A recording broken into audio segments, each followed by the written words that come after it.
Okay. I think you said that totalitarian regimes and tech companies, they both have the same business model.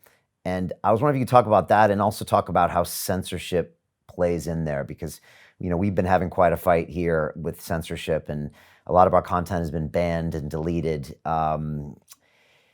Even though I can't always understand why or agree with why, and I'm trying to get my head around it, and maybe you can help me with that.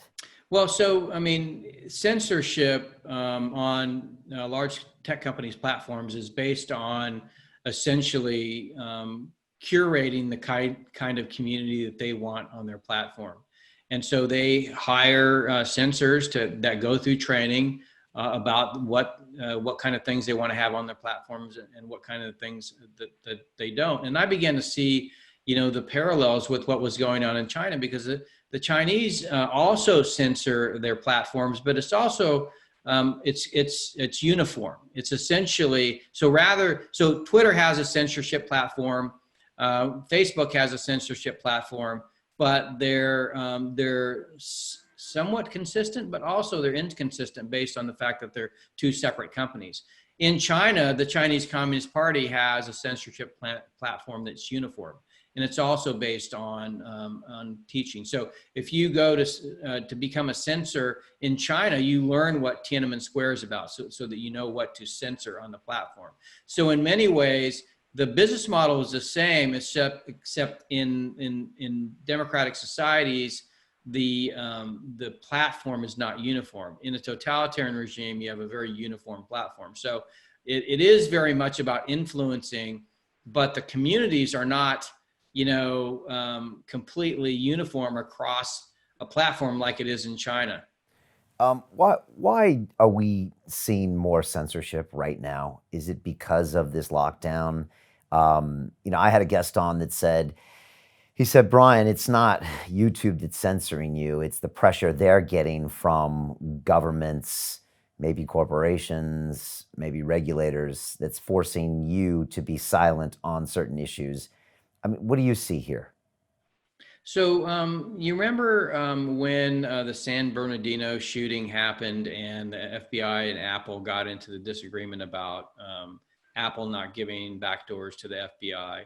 I think that goes to the heart of your question, and that is they're censoring because they can, right? Governments have begun to realize that these platforms are very powerful at influencing people. And not only governments, but institutions within societies. So groups have realized that using these platforms to influence people are very powerful. And totalitarian regimes have certainly figured this out. So when you can influence people, you have that power through the aggregation of data. Of course, people are going to want to use it. Now, that becomes a challenge in a democracy, and when the federal government, in the case of the United States, is not actually able to get on those platforms because it's against the law. So who becomes the ones that begin to influence through those platforms? Either the institutions themselves, like YouTube, or those that would put pressure on YouTube. And in a totalitarian regime, it is the Chinese Communist Party. And certainly because they are the regime they can also put pressure on YouTube to influence you. So who has less influence through these platforms are the governments themselves, who are tasked with the job by virtue of the Constitution in the case of the United States. So preamble, provide for the common defense. So they're tasked with the job of maintaining the independence and sovereignty of the nation, and certainly the self-determination of the individual within that society. But then when they can't actually protect from that influence on the social media platforms themselves, then it becomes a problem where the government, the government in the case of a democracy, no longer has the power to protect the individual from outside foreign influence or the influence inside of those that would do things that are counter to their interests. This is a challenge, and it has been a challenge since really we talked about the imposition or the introduction of the iPhone and 4G networks. It's really about, we're in an information society now. that we didn't really put a lot of thought into its evolution in terms of, maintaining the democratic principles that our society was founded upon. That's the challenge. The national security strategy talks about that. We were discussing it, thinking about it. But in actuality, until we as a society come to grips with the fact that we need to think about the fact that no longer can the government protect the society from outside influence or undue influence, then we have a big problem. Yeah, we have a real problem because, I'm from America and I think freedom of speech is woven into my DNA. So when someone says I can't say what I want or allow someone else to say what they want, it's just fundamentally feels wrong to me. And General, I was on the streets today in London and some people are coming up to me because they've been watching some of our content.